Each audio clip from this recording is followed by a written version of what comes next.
Pues Dios les bendiga, hermanos. Dios les bendiga a todos. Saludos. Amén. Bueno, vamos a hablar hoy de cómo actúan los espíritus caídos, ¿no? Y vamos a ver que los espíritus nos hablan a nuestra mente, ¿no? Le hablan al alma. También actúan a través del cuerpo. Pueden actuar a través de la carne, del cuerpo carnal o a través del alma, del espíritu almático.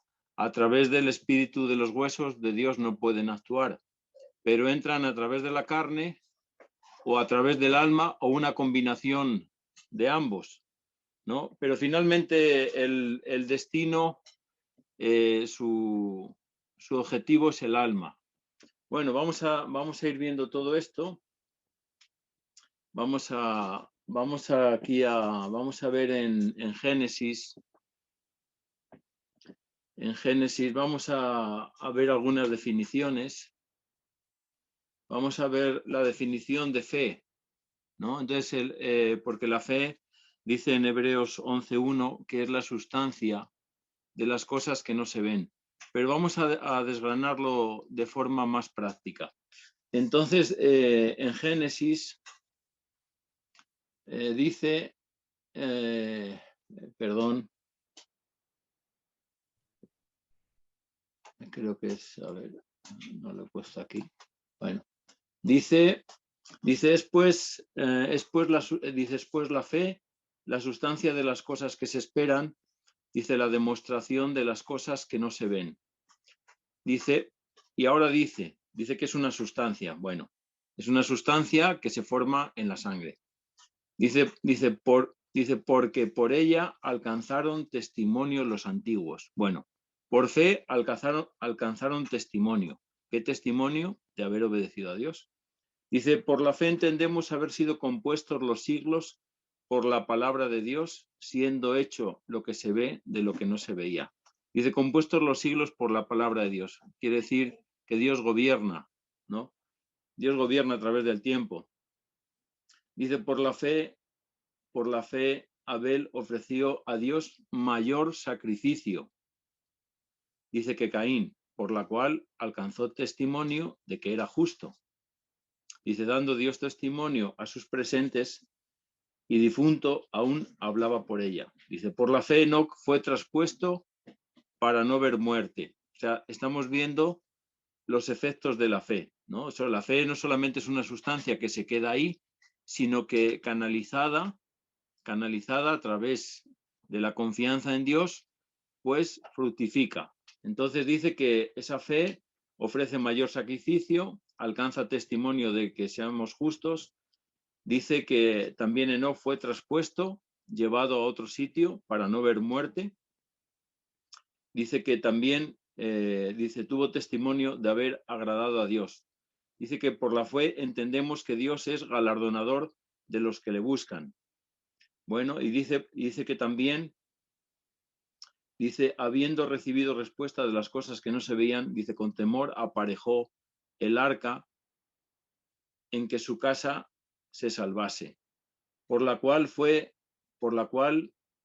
condenó al mundo y fue hecho heredero de la justicia que es por la fe. Está hablando de Noé, por fe hizo el arca, donde se salvó su familia, y además fue hecho heredero de la justicia de Dios. Sabemos que ser heredero de la justicia de Dios es heredar el reino y la inmortalidad. Esa es la mayor justicia, ¿no?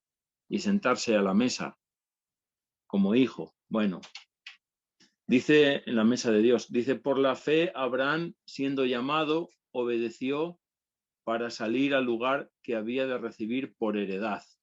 Bueno, y podíamos ver varios pasajes más, ¿no? Pero la fe no solamente es una sustancia que se va generando en nuestra alma, sino es una sustancia que nos lleva a obedecer, a confiar en Dios y a obedecer y a fructificar, ¿no? Y dice que sin fe es imposible agradar a Dios. Bueno, Entonces, la fe es creer en Dios y creer en sus planes y llevarlos a cabo, ¿no? Para que la obra, a través de creer en Dios, fructifique. Bueno, vamos a ver que la fe tiene una estructura. Dice que la fe viene por el oír. Bueno, entonces vamos a comparar la fe con un árbol. El ciego dice, veo a los hombres como árbol, al Señor también lo comparan como el árbol de vida. Bueno, entonces las raíces serían, las raíces, ahí dice obedecer, pero sería creer. Cuando llegamos al Evangelio, empezamos a conocer el Evangelio, el Antiguo Testamento, bueno, los planes de Dios, y se empieza a elaborar esa sustancia, empieza a haber un poquito de sustancia, y empezamos a entender, ¿no? Bueno, un poco de entendimiento en el hombre hace que empiece a hacer pequeñas obras, el hombre empiece a obrar, aunque sea en la carne, que es por donde podemos empezar. Hay una caridad espiritual y hay una caridad humana. Dice, a los pobres siempre los tendréis. Bueno, pues empezamos a obrar caridad humana y empezamos a obedecer en el espacio-tiempo, en un proceso de tiempo. Y el tronco sería confiar, empieza una confianza en Dios. ¿Por qué obedecemos? Porque confiamos en Él. Confiamos que eso es verdad, que sus planes es verdad y que Él existe. Y finalmente, la creencia en Dios y la confianza en Dios se transforma en una obediencia completa. Aquí hablamos del camino completo. Bueno, la obediencia, sabemos que toda la Biblia está escrita en grados. En un grado de fe, hay un grado de fe, lo sabemos. O sea, se puede creer poco, es fe, por supuesto, y se puede creer en todo lo que Dios dice y nos manda que hagamos, y se traduciría en una obediencia completa. O sea, la fe no solamente es creer, sino es confiar y es obedecer. Bueno, vamos a ver también otra parte. El hombre, dice, ya lo hemos visto muchas veces, es trino, es cuerpo de carne, tiene también un cuerpo espiritual o almático, un espíritu, y tiene también un cuerpo espiritual divino dentro de sí mismo, le llama el espíritu de los huesos, etcétera. Bueno, vamos a ver que en el cuerpo, dice cuerpo de naturaleza carnal. Bueno, a través de la carne están los sentidos. Bueno, está la vista, el oído, el gusto, el olfato, el tacto, etcétera. Bueno, sabemos que los espíritus inmundos también entran a través de la carne. En el Antiguo Testamento dice, no toquéis animal muerto, no toquéis al difunto. ¿Por qué? Porque cuando mueren todavía hay un tiempo que, aunque el corazón deja de latir, las células están vivas, todavía hay algo vivo en ese cuerpo muerto y los espíritus todavía se pueden alojar ahí. Entonces, dice no toquéis a los muertos. Bueno, cuando, por ejemplo, alguien fallece, recomienda no tocar a los muertos porque hay un tiempo que los espíritus todavía están en ellos, ¿no? Los espíritus caídos, ¿no? Los espíritus inmundos, que hay de muchas clases. Entonces, por la cuestión, por una ley de comunicación con lo espiritual, no los debemos de tocar. Si los tocamos, se pueden pasar a nosotros esos espíritus. Bueno, también tenemos naturaleza almática, donde se asientan las emociones, los pensamientos, emociones y sentimientos. El pensamiento es algo básico, podríamos decir que es una figura de algo que imaginamos, algo sencillo, pero los pensamientos más elaborados, un conjunto de pensamientos, se pueden transformar en una emoción, lo que nos mueve, ¿no?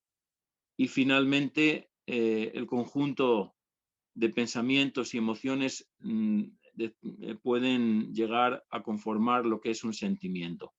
No es más ni menos que traducido en la figura espiritual del árbol, serían los pensamientos, serían las raíces, los pensamientos más elaborados serían las emociones, lo que nos mueve, la confianza, que sería el tronco, que es el camino hacia Dios, y finalmente los sentimientos, ese conjunto de pensamientos y emociones florecería o se ramificaría en lo que serían ramas y hojas, ¿no? Que es la fructificación de raíces, de pensamientos y emociones, de la palabra, de creer a Dios, en su palabra, en la obra, ¿no? Dice que muéstrame la fe sin obras, ¿no? Y muéstrame la fe con obras. Finalmente la fe tiene que desarrollarse en obras. Bueno.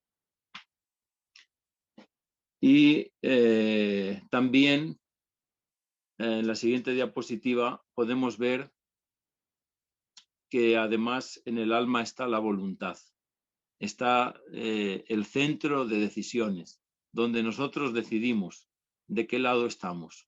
De un lado, de parte de Dios o de parte de los intereses de este mundo, de parte de los intereses de Dios en nosotros o los intereses de este mundo están en nosotros y finalmente van a fructificar. Bueno, ¿por qué hago todo esto? Porque vamos a ver que los espíritus inmundos nos hablan, nos susurran a la mente, ¿no? A través de la mente, pues nos susurran. El alma es igual que el cuerpo. De hecho, cuando entra en nosotros, toma esa forma de nuestro cuerpo carnal y se aloja en las diferentes partes de nuestro cuerpo y toma parte del oído. El oído está conectado con el cerebro, la vista, el ojo también con el cerebro, el tacto, el gusto, etcétera, ¿no?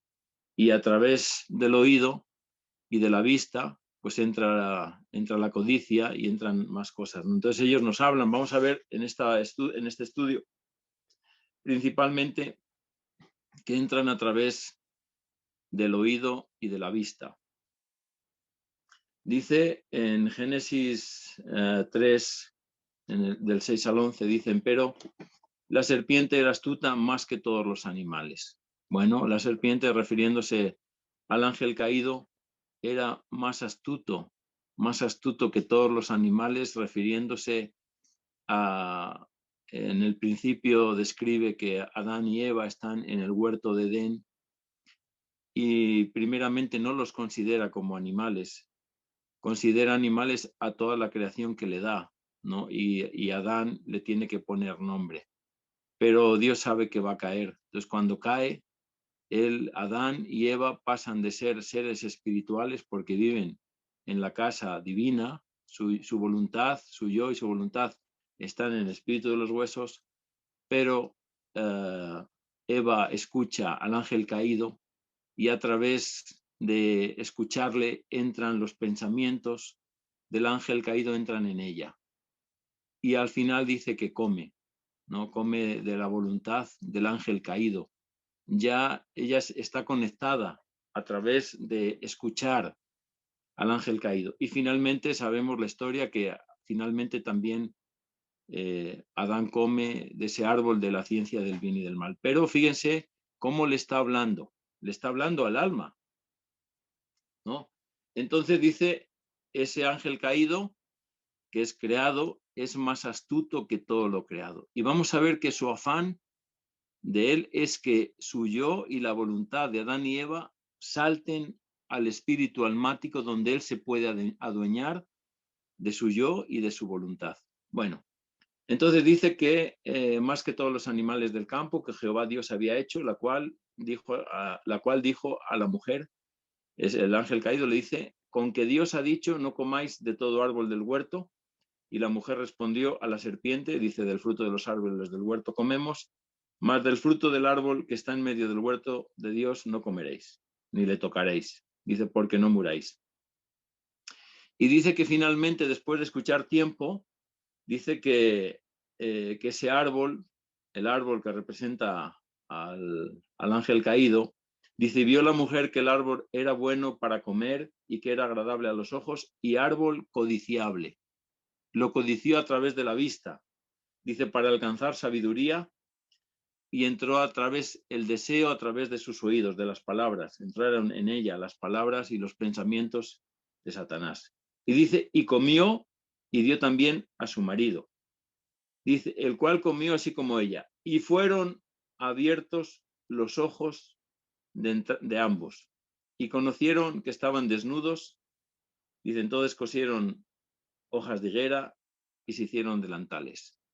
Ellos podían ver lo espiritual hasta antes de comer. Después de que comen, su voluntad y su yo pasan al alma, donde son abiertos los ojos, el alma está conectada con la carne y empiezan a ver lo carnal, el interés de este mundo, ¿no? Donde ahora están en la situación donde el querubín caído quería que estuvieran, ¿no? Bueno. Entonces dice, y oyeron la voz de Jehová, Dios que se paseaba en el huerto al aire del día, y escondióse el hombre y su mujer de la presencia de Jehová Dios entre los árboles del huerto. Y llamó Jehová a Dios al hombre y le dijo, ¿dónde estás tú? Y él respondió, oí tu voz en el huerto y tuve miedo. Tuve miedo. ¿Por qué tiene miedo? Bueno, ellos estaban viviendo en la casa espiritual, donde estaban seguros, en el espíritu de los huesos, donde estaban con Dios, pero ceden su voluntad. Dios le dice, no lo escuches, no comas ni lo escuches. Y ellos ceden a la voluntad de Satanás. Y su yo salta, su voluntad salta al espíritu almático, donde Satanás tiene acceso y Satanás infunde miedo. ¿Por qué infunde miedo? Porque él lo tiene, porque sabe que va a desaparecer. Y él también quiere que la humanidad que Dios ha creado desaparezca. Y el hombre, hasta el día de hoy, pasó, dice que pasó el miedo, pasó al hombre, Adán, a Eva, a Adán y a toda la humanidad hasta el día de hoy. El hombre tiene miedo. ¿Por qué? Porque se desconectó de la casa espiritual, se desconectó de Dios y tiene que volverse a conectar, ¿no? Es su fin. Pero no solamente entró el miedo, sino la muerte. De cierto moriréis. Y así fue. Bueno. Hoy me visitó un pastor gitano de la etnia gitana. Él tiene bastante conocimiento de la Biblia, lleva años el hombre. Bueno, no es un hombre preparado, es un hombre de pocas letras. No sé si habrá ido a la escuela en su niñez 1 año, 2 o no fue nada. El caso es que pues me maravillaba escuchándole y sabe las piezas del puzzle de la Biblia, lo que no sabe es dónde va cada pieza. Y finalmente pues me decía que vamos a ser arrebatados. Digo, bueno, hermano, creo que hemos visto en lo que conocemos de historia y en lo que usted conoció a sus padres, a sus abuelos, conocerá usted a sus hijos, conoce a sus hijos, a sus nietos, y ve que a lo largo del tiempo todos van muriendo, todos. En la Biblia lo dice, que está establecido que el hombre muere una vez y después el juicio. Y viene el juicio, que es el castigo, y dice que además ese juicio comienza por la casa de Dios, ¿no? Dice, si comienza por nosotros, dice, ¿qué será del infiel y del pecador? Bueno, y el hombre, sí, pero no, y ya después yo lo escuchaba, ¿no? Digo, y le decía que sí, digo, está bien. Lo que dices está bien, nada más que tienes que cambiar el orden. Y digo, y finalmente tenemos miedo a morir.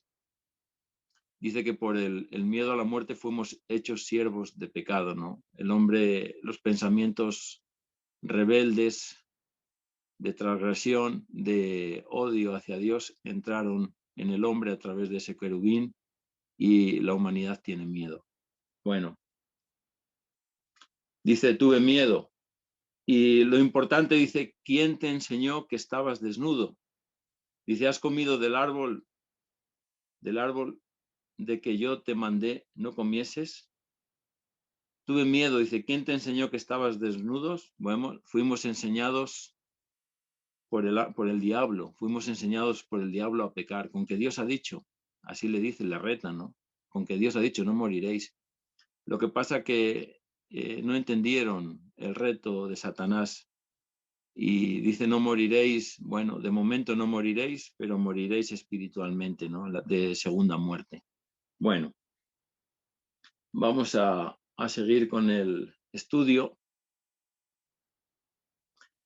Y la pregunta que me hago en Romanos, si leemos Romanos, dice, es que si realmente nuestros pensamientos son realmente nuestros, porque los pensamientos entraron a través de Satanás en la humanidad, a través de Eva y Adán, pero también se fueron pasando hasta nuestros días, ¿no? Somos hijos de ellos.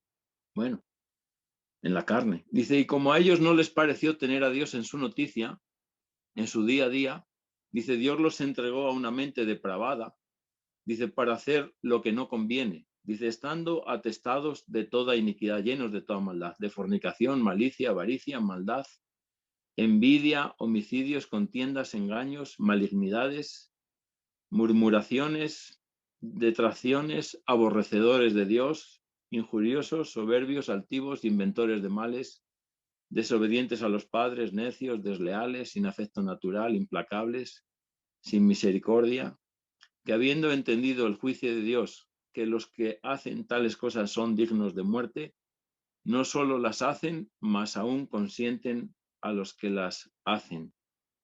Bueno, está hablando de la humanidad en general, ¿no? Porque Pablo, quien escribe estas palabras, era perseguidor de la iglesia, y no solamente los perseguía, los mataba, ¿no? Nada más que fue llamado a misericordia, ¿no? Nosotros podemos ser llamados a misericordia, pero siempre las cosas de Dios son expuestas en un grado. Somos llamados a misericordia en un grado. ¿En qué grado? En el grado en tanto en el cual nosotros queremos creer, queremos confiar y queremos obedecer, ¿no? Bueno, Dios siempre está dispuesto a que lleguemos al máximo grado. Entonces, la pregunta, ¿son nuestros pensamientos realmente nuestros? ¿O hay pensamientos de Dios en nosotros y pensamientos caídos? Por supuesto, los dos, los hay los dos, conviven, ¿no? Conviven, ¿no? Dice que arranquemos la raíz de todos los males, ¿no? Pero hasta que arrancamos la raíz de todos los males, pues quedan raíces del mal en nosotros. Bueno, ahí en Romanos 12:2 dice, así que hermanos, dice, os ruego por la misericordia de Dios que presentéis vuestros cuerpos en sacrificio vivo, santo, agradable a Dios, que es vuestro racional culto. Dice, y no os conforméis a este siglo, dice, más reformaos por la renovación de vuestro entendimiento, para que experimentéis cuál sea la buena voluntad de Dios, agradable y perfecta. Bueno, dice que ruega por la misericordia de Dios que presentéis vuestros cuerpos en el sacrificio vivo, santo, agradable a Dios, y que reformemos, dice que seamos reformados por la renovación de nuestro entendimiento. O sea, presentemos nuestro cuerpo a la obediencia de Dios, el cuerpo de la carne, pero dirigido por una mente renovada, hecha nueva. ¿Qué es la renovación? Dice, la renovación del pensamiento caído, rebelde y maligno, a través del sacrificio vivo. O sea, tenemos que renovar nuestros pensamientos, hacerlos nuevos totalmente, ¿no? Dice, ¿y cuál es el pensamiento que obra en nosotros cuando venimos a este mundo? Por el pensamiento que fuimos enseñados de generación en generación hasta la primera generación de Eva y Adán. Y ese pensamiento que hay en la humanidad, ¿qué es? Pues caído, rebelde y maligno, ¿no? Bueno, entonces dice que debemos de renovarnos, cambiar esos pensamientos por los pensamientos de Dios. Dice hasta que lleguemos al sacrificio vivo agradable a Dios. ¿Para qué? Para discernir la perfecta voluntad de Dios, para discernir si los pensamientos que hay en nosotros son de Dios o son caídos. Y si son caídos, discernirlos para eliminarlos, ¿no? Bueno, Vamos a, en Tesalonicenses dice, hablando de esa renovación, dice, y el Dios de paz os santifique en todo, para que vuestro espíritu, alma y cuerpo sea guardado entero sin reprensión para la venida de nuestro Señor Jesucristo. Bueno, a través de nuestro cuerpo carnal escuchamos, a través del oído, del cuerpo carnal y de la vista, escuchamos y vemos, ¿no? Y empieza a entrar a través de escuchar la palabra, los consejos, ¿no? El consejo de Jehová que está en su palabra. Dice que empieza una limpieza, dice, vosotros ya sois limpios por la palabra que os he hablado, le dice el Señor a los apóstoles. Ahí comienza una limpieza. Y fíjense que entra por el oído y por los ojos. Luego lo vamos a ver un ejemplo, cómo Satanás actúa a través de todos los sentidos. Pero dice que os santifique en todo. Bueno, Satanás como ser espiritual ataca la parte espiritual, ¿no? Nos habla al alma. Y finalmente, cuando sus pensamientos entran al alma, se materializan en el mundo físico, en nuestro cuerpo carnal, ¿cómo? En forma de enfermedades y de la enfermedad más profunda que es la muerte, ¿no? Adán dice, tuve miedo, ¿no? Tuve miedo, entró en él el miedo por la desconexión, se había conectado con Satanás a través de, porque le obedeció, fue engañado por la mujer también fue engañada. Dice, y enfermó, y está enferma toda la humanidad hasta el día de hoy, ¿no? Eh, y bueno, lo que hablábamos hace un ratito, que finalmente también tenemos miedo, dice que el perfecto amor echa fuera el temor, pero bueno, es un proceso llegar a, a tener el perfecto amor en nosotros, ¿no? Mientras, pues siempre hay ahí una parte de temor, ¿no? Bueno, en Juan, el apóstol Juan dice en el capítulo 5, dice, sabemos que cualquiera que es nacido de Dios no peca. Dice, el nacido de Dios no peca, más el engendrado de Dios se guarda a sí mismo y el maligno no le toca. Bueno, estos son dos grados, son dos grados, son dos grados de obediencia, son dos grados de fe, son dos grados de confianza. Ya por no hablar del primer grado que se queda nada más en la fe, en creer, pero no obra. Entonces, bueno, dice, sabemos que cualquiera que es nacido de Dios, el que nace, cuando sembramos una planta, traspasa la tierra, la superficie de la tierra y sale un pequeño, vamos a seguir hablando del árbol, empiezan a salir unas pequeñas hojas con un tronco, ¿no? Bueno, entonces el tronco es la confianza, ya no solamente creemos, sino confiamos en Dios y empezamos a obrar. Entonces dice que ese nacido de Dios no peca. ¿Por qué? Bueno, el nacido de Dios es el santo, que se quiere limpiar, que las raíces tienen tal fuerza, han ahondado, que esa fe empieza a fructificar, ¿no? Dice, y hay un grado más arriba, más alto, dice que el engendrado de Dios, dice, se guarda a sí mismo y el maligno no le toca. El engendrado es cuando ya el tronco adquiere tal fuerza que empieza a generar ramas y hojas y se retroalimenta de forma profunda, ¿no? A través de las raíces profundas en Dios y del sol, ¿no? Que es Cristo, ¿no? Bueno, entonces dicen, pero sabemos que el Hijo de Dios es venido y nos ha dado entendimiento para conocer al que es verdadero. Las raíces hacen fructificar, hacen crecer el tronco, ¿no? Dice, y nos ha dado entendimiento, el Señor dice que nos lleva a fructificar en esos frutos de justicia, ¿no? Nos hace crecer y nos lleva al que es verdadero, ¿no? Al Padre. Bueno, dice, y estamos en el verdadero, en su Hijo Jesucristo, este es el verdadero Dios y la vida eterna. Bueno, finalmente dice, hay un ejemplo, pongo aquí un ejemplo, dice, los espíritus caídos le hablan al alma a través de la mente, ¿no? La tientan, nos tientan. El ejemplo es de David. David vio a Betsabé, dice, comienza el capítulo cuando él es tentado, dice que debiendo estar en la guerra, ¿no? Nosotros como creyentes pues debemos de crecer a tal grado que podamos ir a la guerra espiritual. En su tiempo iban a una guerra natural con espadas y escudos, etcétera, ¿no? Así era el plan de Dios.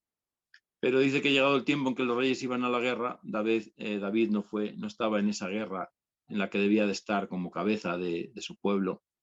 Y estando en su palacio, pues vio a Betsabé, la codició a través de los ojos, y después el espíritu inmundo le habló y le dijo, si tú eres rey, puedes poseer todo, ¿no? Puede ser tuya, eres el rey, ¿no? Y cayó en su soberbia de no estar, estaba fuera del lugar donde Dios le mandó que debería estar, y los espíritus caídos aprovecharon la oportunidad, son muy listos, son muy inteligentes, y ese engaño le costó 4 hijos y su reino.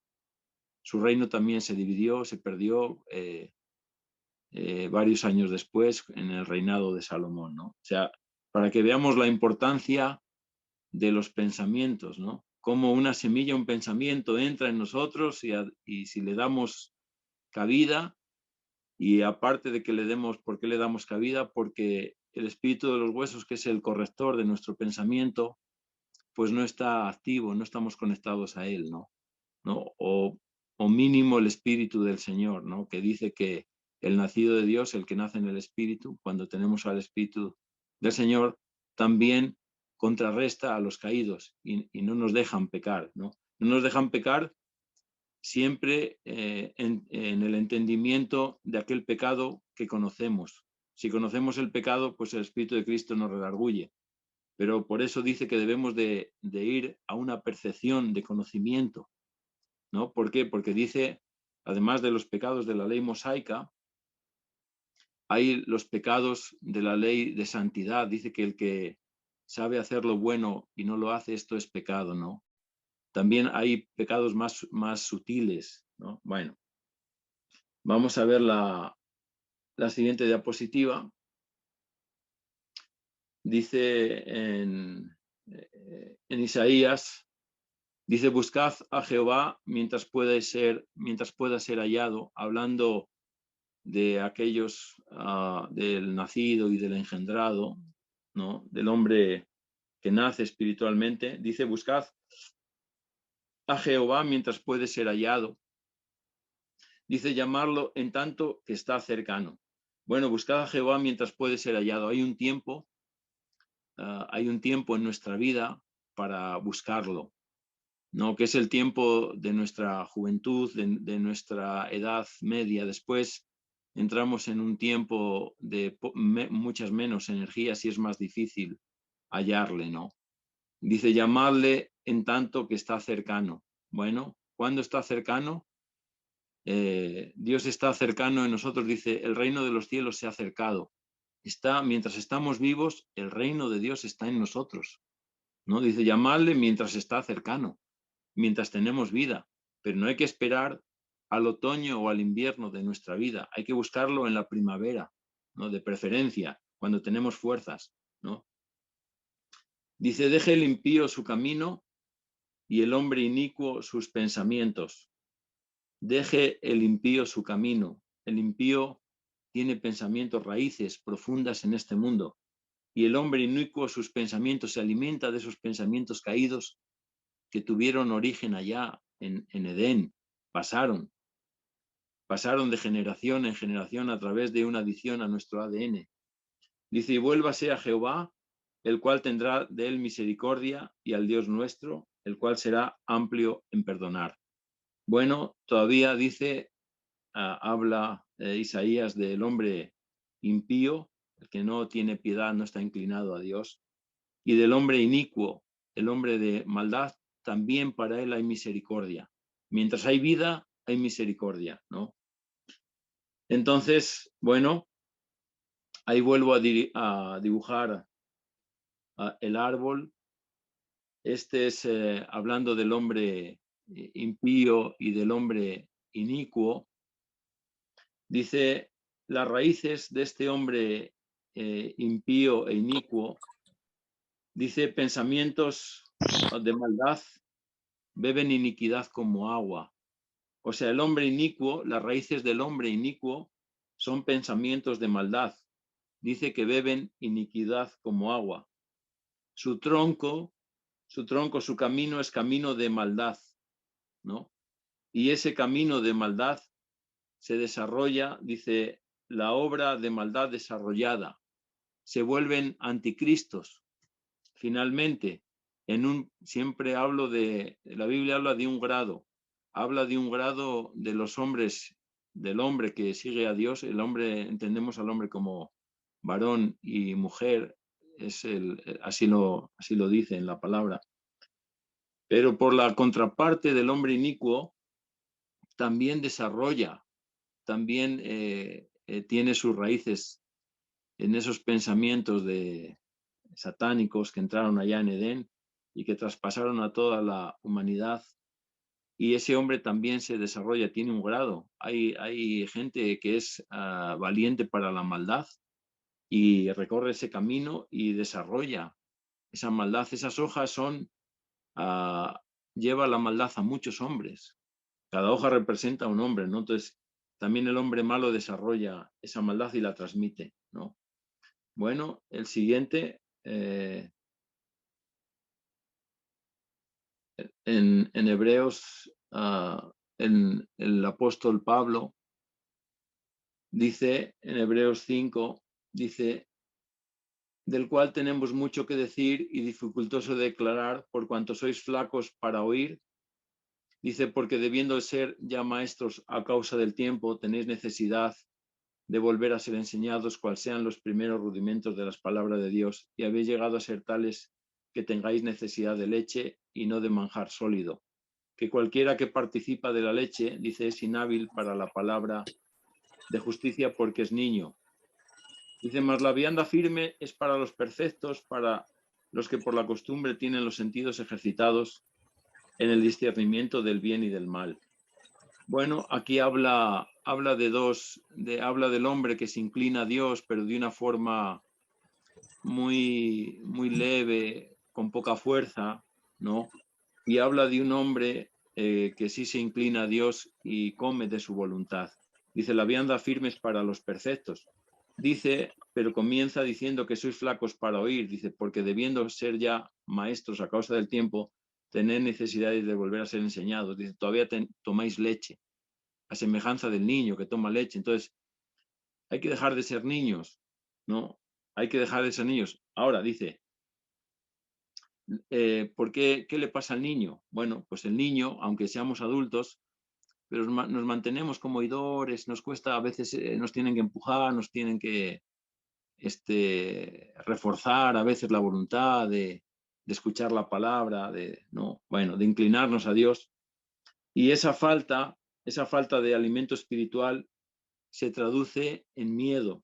En el niño, aún el niño dice que nada difiere del siervo, ¿no? El niño espiritual, el niño tiene miedo, ¿no? Tiene miedo y bueno, y el miedo, todas estas cuestiones espirituales en que se traducen en nosotros, bueno, pues se traducen en múltiples enfermedades a lo largo de los años, ¿no?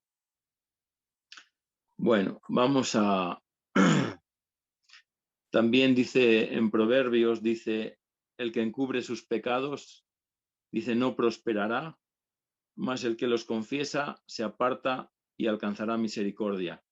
Bueno, el que encubre sus pecados no prosperará. Finalmente, la mayor parte de la humanidad trata de encubrir los pecados. Vemos, por ejemplo, a gente famosa, gente rica, la misma gente, la misma mafia. Lo que más le duele es que le saquen a relucir sus pecados, ¿no? Y dice la palabra, dice, el que encubre sus pecados no prosperará. Dice más, el que los confiesa y se aparta de ese camino de maldad, alcanzará misericordia. Nos retrotraemos al punto. Aunque Adán y Eva escucharon a Satanás, hay un camino de misericordia. Pero dice, apártate de ese camino. progresivamente nos tenemos que ir apartando del camino de maldad y tornarnos al camino de Dios, ¿no? Bueno, ahí está la oportunidad. Y dice en Mateo, siguiendo con el hilo de ese camino, ¿no? De que todos finalmente venimos, nadie nace santo, por supuesto, nacemos todos en la carne, en maldad. Dice el rey David en los Salmos, en maldad me parió mi madre, ¿no? Pero hay una oportunidad para nosotros. Y el apóstol Mateo dice en el capítulo 6, dice, ninguno puede servir a dos señores, dice, porque o aborrecerá al uno y amará al otro, o se allegará al uno y menospreciará al otro. No podéis servir a Dios y a Mamón, al rey de las riquezas. Dice, bueno, entonces la oportunidad está ahí, muy en el origen, nos la da, dice también al hombre inicuo y malo. Acá leímos unos párrafos antes, también le da, aunque hayamos andado por camino inicuo y malo, y un camino de iniquidad y de maldad, también Dios nos ofrece esa oportunidad de misericordia. Lo que nos pide es que nos arrepintamos sinceramente. Y finalmente, bueno, ¿qué viene a través de Dios? Bueno, pues a través de Dios, cuando elegimos su camino, viene prosperidad espiritual y la provisión material necesaria para vivir. Lo necesario, Él nos da lo necesario cada día. Dice, bástate el afán de cada día. Sin embargo, si queremos permanecer en el camino de maldad, Satanás nos da miseria espiritual, miseria al grado de que espiritualmente moriremos, de primera muerte y de segunda. Nuestra alma, dice, no habrá más recuerdo de ellos, dice la palabra. Y sí nos puede dar sobreabundancia material, pero finalmente miseria espiritual, ¿no? Que nos conduce a la muerte. Y en Lucas dice, los apóstoles que ya caminaban, que seguían al Señor, todavía estaban en sus albores, en el comienzo del camino, le dijeron, aumentanos la fe, aumentanos la fe. Ellos le habían seguido y le habían escuchado, no tenían todavía ni siquiera poder, ¿no? Y la comparación es que ellos le habían creído, tenían ya las raíces. El Señor le dice, sígueme. Y trasladan sus raíces de maldad de este mundo, las trasladan dice, para que seáis trasladados al reino de su amado Hijo. Entonces, ellos empiezan a arrancar, claro, ellos los arrancaron de cuajo, porque al seguir al Señor, ese árbol de maldad que ellos eran, como habían venido al mundo, se corta y empiezan a crecerle, a nacer, a materializarse en ellos raíces de bondad, de fe, porque le siguen. Y después de un camino, ellos le siguen al Señor aproximadamente 3 años y medio del ministerio del Señor, le dicen, aumentanos la fe. Y el Señor, por supuesto que le dice, si tuvierais fe como un grano de mostaza, etcétera, etcétera. Pero ellos le siguen y cuando el Señor resucita les da soplo, les sopló de su espíritu y ahí comienza un camino de fructificación, de ramas y hojas. A través de creer en el Señor y de seguirle ese tronco, finalmente la humanidad hoy, 2000 años después, pues somos más de 2000 millones de creyentes en Cristo, ¿no? Bueno, y finalmente Isaías termina diciendo en el Salmo 11, dice, en Jehová he confiado, y si he confiado es porque primero he creído y he confiado. Dice, ¿cómo decís a mi alma, escapa al monte cual ave? ¿Cómo me dices, quién le está hablando ahí, no? Dice, ¿cómo me dices que escape al monte, no? ¿Cómo me dices que tenga miedo si en Jehová no solamente he creído, además he confiado? Dice, porque he aquí los malos flecharon el arco, apercibieron sus saetas sobre la cuerda para setear en oculto a los rectos de corazón. Bueno, las flechas, Satanás está sobre los justos, ¿no? Pero también está el Señor. Dice, los ojos de Jehová están sobre los justos, ¿no? Claro, el enemigo está apercibido a susurrarnos en cuanto intentamos salirnos de su camino, o para adentrarnos en el camino del Señor, o aún andando en el camino del Señor, también nos lanzan saetas en forma de pensamientos, ¿no? Dice, sobre todo, dice el apóstol Pablo, dice, procurad ese escudo de la fe con que podáis apagar todos los dardos, todos esos pensamientos, ¿no? Dice, de fuego del diablo.